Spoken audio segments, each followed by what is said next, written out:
ఆయన Satish fourth week నామినేషన్స్లో మరి ఆరుగురు అయితే ఉన్నారని ఇప్పటికే నేను వీడియోలో చెప్పేస్తా ఎవరెవరు ఉన్నారు ఏంటి అనేది. మరి ఈ ఆరుగురిలో అన్అఫీషియల్ ఓటింగ్లో ఇది ఇప్పటికి ఇంకా అఫీషియల్గా ఓటింగ్ అయితే 2 days జరగబోతుంది కదా. నామినేషన్ ప్రాసెస్ మనకి ఎపిసోడ్లు కంప్లీట్ అయ్యాక కదా చూపించేది, అప్పుడైతే జరుగుతుంది. మరి ప్రస్తుతానికి ఉన్న ఓటింగ్లో ట్విస్ట్లు ఏంటి, హైలైట్స్ ఏంటి, ఎవరు ఫస్ట్ పొజిషన్లో ఉన్నారు, ఎవరు లాస్ట్ పొజిషన్లో ఉన్నారు, ఎవరి మధ్య ఎలిమినేషన్ ఉండే ఛాన్సెస్ వెరీ హై అనేది ఫుల్ డీటెయిల్గా అనలైజ్ చేసుకుందాం. మరి మీరు ఈ ఆరుగురిలో సంజన, ఫ్లోరా, హరీష్, ఇంకా దివ్య, శ్రీజ, ఇంకా ఎవరు ఆరుగురు ఉన్నారు కదా ఓటింగ్లో. ఈ ఆరుగురిలో ఎవరికి ఓటు వేస్తున్నారు? దివ్య, శ్రీజ, హరీష్, సంజన, ఫ్లోరా, అట్లాగే ఇంకొక కంటెస్టెంట్ ఎవరంటే ఫోర్త్ పర్సన్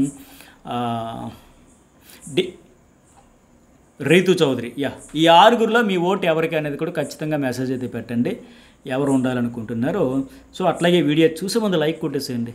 అలాగే మీ మెసేజ్ కూడా ఎవరు డిజర్వ్ హౌస్కి అనేది కూడా పెట్టండి, సరేనా? అట్లాగే మరి సంజన అయితే ఫస్ట్ ప్లేస్లో ఉంది అన్అఫీషియల్ ఓటింగ్లు అన్నింటిలో కూడా. నిజంగా గ్రేట్ అనే చెప్పాలి. హౌస్లోకి వచ్చేటప్పుడు జీరో ఎక్స్పెక్టేషన్స్ అడుగుపెట్టింది. ఫస్ట్ వీక్ ఫ్లోరా ఈవిడ వెళ్ళిపోవచ్చు అనుకుంటే ఆ ఫ్లోరాతో కంటెంట్ ఇప్పిస్తూ ఈవిడ కూడా కంటెంట్ ఇస్తూ ఈ సీజన్ సీని కంటెంట్ క్రియేటరు, కంటెంట్ క్వీన్ ఎవరైనా ఉన్నారంటే సంజనాయే. ఓవరాల్గా చూసుకుంటే అన్అఫీషియల్ అన్నింటిలో 28-29% ఇట్లా ఓటింగ్ అయితే జరుగుతూ ఉంది. అసలు హౌస్లో ఏగల దోలే పరిస్థితి అంటారు కదా, ఒక్కొక్కసారి ఏం కంటెంట్ లేదు, ఎంటర్టైన్మెంట్ లేదు, బోరు కొడుతుంది, అందరూ కాల్ జాపుకొని కూర్చున్నా సరే కమా లేవండి మిమ్మల్ని ఎక్కడికో తీసుకెళ్తా, ఏదో సినిమాలో బ్రహ్మానందం చెప్పినట్టుగా. సో కంటెంట్ వాళ్ళతో కూడా ఇప్పిస్తూ కెలకడంలో స్పెషలిస్టు ఏదో రకంగా ప్రతిరోజు గేమ్ అంతా ఆవిడ చుట్టే. నామినేషన్లకు పాయింట్లు కావచ్చు, గొడవలు కావచ్చు, హడావిడి కావచ్చు, సందడి కావచ్చు. అసలు ఫస్ట్ డేన ఫస్ట్ వీక్లోనే చాలా ఇంపాక్ట్ క్రియేట్ చేసేసింది. అసలు సంజన లేకపోతే ఈరోజు ఎపిసోడ్ ఏముంది, సంజన లేకపోతే ఈరోజు నామినేషన్లకు పాయింట్లు ఏమున్నాయి, అసలు ఇవి లేకపోతే గొడవలు ఏమున్నాయి, ఆ రేంజ్ కంటెంట్ అసలు ఏమాత్రం ఊహించాల. ఇంతలాగా ఇంపాక్ట్ క్రియేట్ చేస్తుంది ఈ సీజన్లో ఈవిడైన లెక్క. అట్లాగే నిన్న దివ్య చెప్పినట్టుగా తన యాటిట్యూడ్ కూడా ఎట్లా ఉంటుందంటే, మీరు ఏమన్నా ఫరక్ పడదు, మీరు ఏమన్నా చేసుకుని నాకు ఫరక్ పడదు, నేను చెప్పాల్సింది చెప్పేస్తా, చేయాల్సింది చేసేస్తా అంటూ ఒకే ఎక్స్ప్రెషన్స్తో ఉంటుంది తప్ప పెద్దగా తీసుకొని ఎమోషన్ అయిపోయి అట్లా ఉండదు. మీరు అట్లా అనుకున్నారా, అనుకోండి, ఓకే, నాకేం పర్లేదు, నేను చేయాల్సింది చేస్తా, నేను 100 కాదు 500% మన కంట్రిబ్యూషన్ ఈ షో కోసం ఇచ్చానని మాదిరిగా. ఆ షో కోసం వచ్చామంటే ఏదో ఒకటి ఆవిడకి నెగిటివ్ అవుతానా, పాజిటివ్ అవుతానా, లేకపోతే ఇక్కడ ఎట్లా పోతుంది, ఇలాంటి లెక్కలేమి లేవు. సో కంటెంట్ ఎట్టా క్రియేట్ చేయాలి, ఐ వాంట్ కంటెంట్ అట్లాగే ఉంది. ఇప్పుడు నిన్న కాఫీ పొడి ఆ అమ్మాయి దాచేసేటప్పుడు ఎమ్మాన్యుయల్ కూడా అడిగితే, నేను ఇప్పుడు వెళ్ళి అడిగాను అనుకో, అమ్మ కాఫీ పొడి అంటే ఎవర్రా తల్లి ఎవర్రా కొడుకు అంటుంది. అంటే ఆవిడ చేయాల్సింది చేసేసింది, ఆవిడ ఇవ్వాలనుకుంటే ఇస్తారు తప్ప నేను చెప్పాను, వీళ్ళు చెప్పారు, వాళ్ళు చెప్పారు, ఎవరు చెప్తే వినే టైప్ కాదు. అంటే ఆ తనుజు కూడా అర్థమైంది లాస్ట్కి వచ్చి, సంజన గారు నాకు అర్థమైందండి, నేను అరుస్తున్నాననే కదా దాచేశారు, ఇక అరవనులేండి, నేను ఇరిటేట్ అవుతాను, ఫ్రస్ట్రేట్ అవుతున్నానే కదా, అందుకే కదా దాచేశారు, ఇక అరవను, సైలెంట్గా ఉంటాను, ఇచ్చేసేయండి అని బతిలాడుకున్న పరిస్థితి వచ్చింది. సో లాస్ట్కి మళ్ళీ ఆ తర్వాత వాళ్ళిద్దరి మధ్య అంత పెద్ద గొడవ అయింది. సో మొత్తానికి ఈవిడ ఏంటంటే, గోడల్లో చైరుల్లో కలిసిపోయిన వాళ్ళకు కూడా అసలు వీళ్ళు మాట్లాడతారా, మాటలు వచ్చా, పాయింట్లు చెబుతారా, కంటెంట్ ఏమైనా ఇవ్వగలరా అనుకునే బ్యాచ్ నుంచి కూడా కదిలించి కుదిపేసి వాళ్ళతో కూడా మాట్లాడించిన కంటెస్టెంట్ ఎవరైనా ఉన్నారంటే ఈవిడే. సో చాలామంది మౌనంగా ఉండిపోయే వల్ల కూడా మౌనంగా ఇక్కడ కుదరదనైనా ఏదో ఒక రచ్చ ఉండాలి అని లెక్క చేసిన ఆవిడ. సో ఖచ్చితంగా ఏంటంటే అయితే ఇంకోటి ఉంది, ఈవిడికి పడనోళ్ళతో కూడా కంటెంట్ వస్తుంది, పడినోళ్ళతో కూడా కంటెంట్ వస్తుంది. వ్యతిరేకించిన వాళ్ళు ఉంటారు. ఇప్పుడు దివ్య ఉంది, దివ్యనైతే ర్యాగింగ్, అలాగే సుమన్కేమో సిగరెట్లు దాచేయడం, శ్రీజ విషయంలో కూడా నువ్వు 1000% వరస్ట్ ఆర్గ్యుమెంట్ నుంచి 300% వరస్ట్ ఆర్గ్యుమెంట్కి వచ్చావు. అది ఇంకా 30% 5 minutes చాలు, చెవులంబడి రక్తం వచ్చి అక్కడ చచ్చిపోతున్న సార్ ఆర్గ్యుమెంట్ ఎమోషన్స్ ఫీలింగ్స్తో పట్టించుకోవాలి. ఇంత ఫటాఫట్ మనటి మొహం మీద చెప్పడం కూడా గ్రేట్ అయినా చెప్పాలి. వాళ్ళు ఏమనుకుంటారో, నొచ్చుకుంటారో, బాధపడతారో ఏం లేదు, తను చెప్పాలనుకున్నది డైరెక్ట్గా చెబుతుంది. అట్టగే తనకు ఫేవర్ అనుకున్నా సరే అంతే స్టాండ్ తీసుకునేది ఉంటుంది అన్న మాదిరిగా ఎమ్మాన్యుయల్ విషయంలో కావచ్చు ఇలా. సో మొత్తానికి ఈవిడైతే ఫస్ట్ ప్లేస్లో ఉంది. ఇక రెండో ప్లేస్లో ఫ్లోరా ఉంది. ఈవిడికి 17-18% ఓటింగ్ జరుగుతూ ఉంది. ఈ వారం కూడా సేఫే.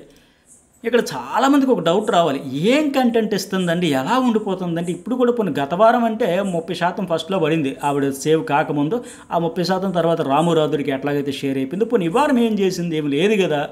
ఎట్లా అంటే ఎవరు వేస్తున్నారు అసలు ఈవిడ ఇచ్చిన కంటెంట్ కంటే, అదే బిగ్ బాస్ హౌస్లో ఉండే మ్యాజిక్. ఈ మ్యాజిక్ ఏంటి అంటే, కంటెంట్ ఏమీ లేకపోవచ్చు కానీ నామినేషన్లలో లేని వాళ్ళ ఓట్లు ఇలాంటి సైలెంట్గా ఉండే వాళ్ళకి వేసేస్తారు. ఈవిడ సైలెంట్గా ఉండడం వల్ల మిగతా వైలెంట్గా ఉండే బ్యాచ్ మీద నెగిటివిటీ పెరిగిపోతూ ఉండే వాళ్ళ మీద ఆడియన్స్ 1% కూడా ఓట్లు వేసేదానికి ఇష్టపడరు. ఆపరేషన్ శ్రీజ, ఆపరేషన్ ప్రియ, ఆపరేషన్ ఇట్లా చేపడతా ఉంటారు కదా. ఆ ఆపరేషన్స్లో భాగంగా వాళ్ళని పంపించాలంటే ఆ నెగిటివ్ ఎనర్జీని భరించలేనప్పుడు వాళ్ళకంటే వీళ్ళే ఉత్తమం. ఈ సైలెంట్గా ఉండడం నాకు నచ్చింది తప్ప ఆ అరుపులతో, ఆ ఇరిటేషన్తో, ఆ ఓవర్ యాటిట్యూడ్తో, ఆ ఓవర్ కాన్ఫిడెన్స్తో, ఆ ఓవర్ ఎక్స్పెక్టేషన్స్తో ప్రతిదీ ఓవర్ చేసే బ్యాచ్ని భరించలేక ఇలాంటి వాళ్ళే ఉత్తమం. ప్రశాంతంగా ఉంటుంది, కాసేపు టీవీ చూసినా పర్వాలేదు. అలాంటి వాళ్ళు ఉంటే ఏదో మెడిటేషన్ చేసుకున్నట్టుగా ఏదో సినిమాలో రేస్ గుర్రంలో శృతి హాసన్ లాగా నేను లోపల చాలా భయపడ్డాను, నేను లోపల చాలా నవ్వుకున్నానంటూ బయటకి ఎప్పుడు ఒక స్టాచ్యూలాగా ఒకే ఎక్స్ప్రెషన్లో ఉంటుంది కదా. అట్లా ఇలా ఉండే వాళ్ళని భరించగలరు తప్ప అలాంటి వాళ్ళని భరించలేరు. కనుక మెయిన్ ఇప్పుడు నామినేషన్లో లేని వాళ్ళ ఓట్లన్నీ కూడా వీళ్ళకి షేర్ చేస్తూ ఉంటారు. ఇప్పుడు కూడా అదే జరుగుతూ ఉంది. వాళ్ళని పంపించడానికి అని మాదిరిగా ఇప్పుడు హరీష్ మీద, శ్రీజ మీద వ్యతిరేకత కూడా ఈమెకి శ్రీరామ రక్ష. అయితే హౌస్లో ఫ్లోరా ఎన్ని రోజులున్నా ఇంతే, ఒక కంటెంట్ అయితే రాదు. ఇప్పుడు మొన్నటి వరకు ఏంటి కళ్యాణ్ మానిటర్, ఆ తర్వాత సంజన అన్అఫిషియల్ మానిటర్ అని కూడా అనుకోవచ్చు, అఫీషియల్ మానిటర్ అని అనుకోవచ్చు, అట్లా ఉంది. సో ఇప్పుడు నామినేషన్లో కూడా పెద్దగా ఆర్గ్యుమెంట్స్ ఏమి ఉండవు. కాకపోతే మాస్క్ మ్యాన్ హరీష్తో కొద్దిగా అయ్యింది, ఆ ప్రోమో వరకు ఓకే అనిపించింది. ఫిజికల్ టాస్క్లు అయితే బాగా ఆడుతుంది. సో ప్రస్తుతానికి సెకండ్ ప్లేస్. ఇక థర్డ్ ప్లేస్లో రీతు చౌదరి. ఈ అమ్మాయి కూడా 14-15% జరుగుతూ ఉంది. గతం కంటే కాస్త బెటర్గా ఉంది. ఈవిడ మెయిన్ ఏంటంటే తనుజకు ఒక మంచి ఫ్రెండ్గా ఉంది, ఆవిడ నామినేషన్లో లేదు కనుక. అట్లాగే డీమాన్ కూడా నామినేషన్లో లేడు. వాళ్ళ ఫ్యాన్స్ ఉండే కాస్త కోస్త ఓటింగ్ మొత్తం షేర్ అవుద్దని చెప్పట్లా, ఎంతో కొంత షేరింగ్ అయితే ఉంటుంది కదా. వాళ్ళకి వేసే వాళ్ళందరూ ఎంత షేర్ చేసినా చాలు. ఇప్పుడు గత వారం ఏంటి రామురాజుడికి 60% పైనే పడింది, 65 వరకు పడిందంటే అతడిది కాదు కదా. అతడు ఇండివిజువల్గా వస్తే 8-10, 8 నుంచి మ్యాక్సిమం 12% రావచ్చు. బట్ 65% వరకు వచ్చిందంటే ఎట్లా? సో ఇప్పుడు కూడా 100% ఇవిడికి షేర్ అయిపోతుందని చెప్పట్లేదు, కానీ ఎంతో కొంత ఇది ఉంటుంది. సో పైగా ఇంకోటి ఏంటంటే మిగతా వాళ్ళలో ఎవరు పోయినా ఓకే అనుకునే ఫీలింగ్ వచ్చేసేటప్పుడు గత వారం రామురాజుడి విషయంలో అబ్బా కామనర్స్లో ఎవరు అవుట్ అయిపోయినా మాకు పర్వాలేదు, ఇతడు మాత్రం ఉంటే బెటర్ అనే మాదిరిగా వాళ్ళకి వెయ్యకూడదనే ఉద్దేశంతో ఇతరికి వేసినట్టుగా కొంత షేరింగ్ అయితే జరుగుతుంది. సో రీతుకి ఇవాళ నామినేషన్లో సుమన్ శెట్టి వాళ్ళు చెప్పిన పాయింట్లో ఒకటి తప్ప పెద్ద వ్యాలిడ్ పాయింట్స్ కూడా లేవు. సో ఆవిడైతే ప్రస్తుతానికి సేఫ్ జోన్లో కనిపిస్తుంది రీతు.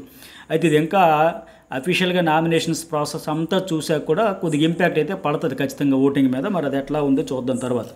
ఇక 4th ప్లేస్లో దివ్య నిఖిత ఉంది. ఈ అమ్మాయి కూడా ఒక 13-14% ఓటింగు. పాయింట్లలో ఫుల్ క్లారిటీ ఉంది, ఆట మీద క్లారిటీ ఉంది, కంటెస్టెంట్ల మీద క్లారిటీ ఉంది, తను ఎలా ముందుకు వెళ్ళాలో తన ఆటలో అనేది కూడా ఫుల్ క్లారిటీ ఉంది, కాన్ఫిడెన్స్ అయితే ఉంది. ఒక పక్క డిజైనర్ వేరు మాదిరిగా అట్లా అనిపిస్తుంది, పక్క ఇది ఇక్కడ అట్లా అన్నట్టుగా ఫుల్ పిక్చర్ మొత్తం ఒక స్పష్టత అయితే ఉంది ఇవిడికి. ఆ మాట తీరు మంచిగా డిస్కషన్ పాయింట్లు కూడా ఉన్నాయి. వాళ్ళు నెగిటివ్ చెప్పినా సరే తనకు పాజిటివ్గా మలుచుకుంటూ, అంటే ఇప్పుడు ఎగ్జాంపుల్ నువ్వు అందరినీ బొమ్మలు చేసి ఆడుకున్నావంటూ అయితే నేను గ్రేట్, అయితే ఇంతమందిని నేను ఇన్ఫ్లుయెన్స్ చేయగలుగుతాను, ఫుట్బాల్ ఆడుకుంటున్నాను, నేను చెప్పినట్టు ఆడించగలుగుతాను అంటే నేను నిజంగా గ్రేట్ కదా. అంటే మీరు రాళ్ళేస్తే నేను ఇల్లు కట్టుకుంటాను టైపే ఉంది. ఇంకొకరైతే నువ్వు ఇంతమందిని ఆడించావు, నేను ఎవరిని ఇంపాక్ట్ చేయలే, నేను ఎవరిని ఇన్ఫ్లుయెన్స్ చేయలే, మ్యానిపులేట్ చేయలే, నేను ఎట్లా చేస్తానో మీరు ఇట్లా గొడవ అవుతుంది. బట్ ఇప్పుడు అవునా అయితే నేను చాలా గ్రేట్ అని చెప్పి ఆ కౌంటర్ గట్టిగానే ఇస్తుంది, ఇవ్వగలుగుతుంది.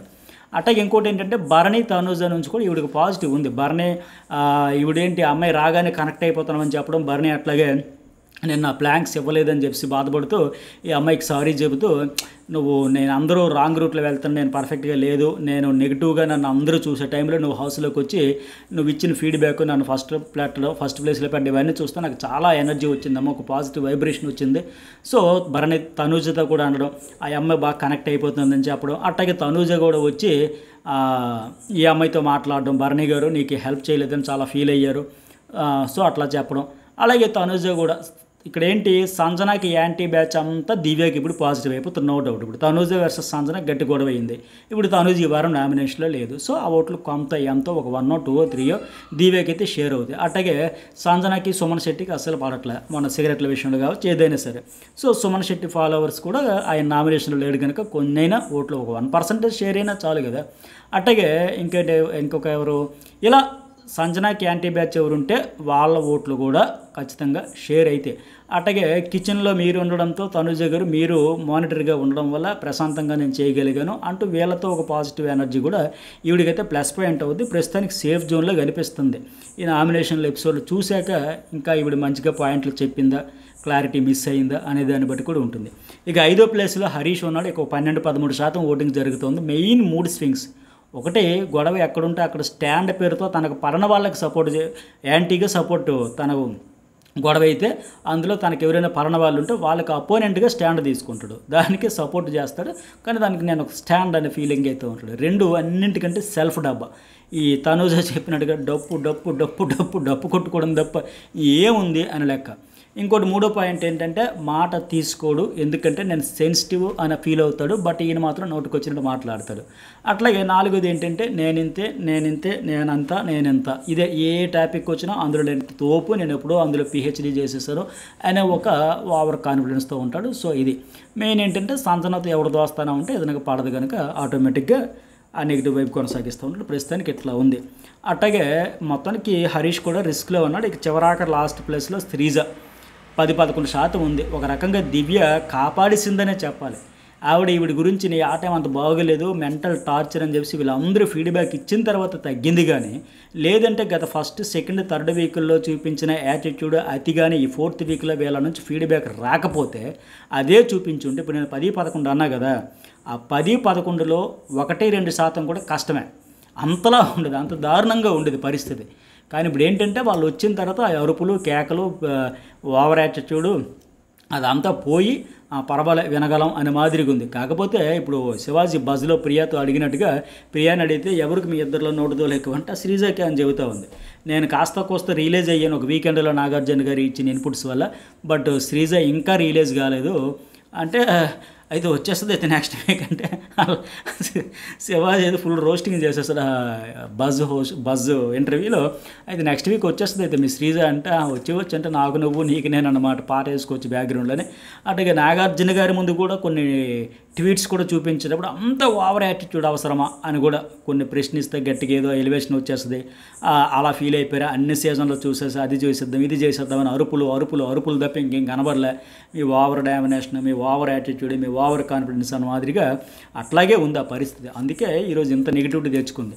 అయితే సంజనా చెప్పినట్టుగా 1000% వరస్ట్ ఆర్గ్యుమెంట్ నుంచి 300% వరస్ట్ ఆర్గ్యుమెంట్కి తగ్గి ప్రస్తుతానికి ఒక 30 వరకు వచ్చింది. ఇంకా తగ్గాలి, ఆ పాయింట్ మీద మాత్రమే మాట్లాడాలి. సో లేదంటే కష్టమే. ప్రస్తుతానికి హరీష్ అండ్ శ్రీజ అయితే రిస్క్ జోన్లో ఉన్నారు. మరి ఇంకా అఫీషియల్గా ఓటింగ్ కూడా స్టార్ట్ అయ్యాక మాట్లాడుకుందాం. మరి మీకేమనిపించిందో లైక్ కొట్టండి, షేర్ చేయండి, సబ్స్క్రైబ్ అయితే చేసుకోండి.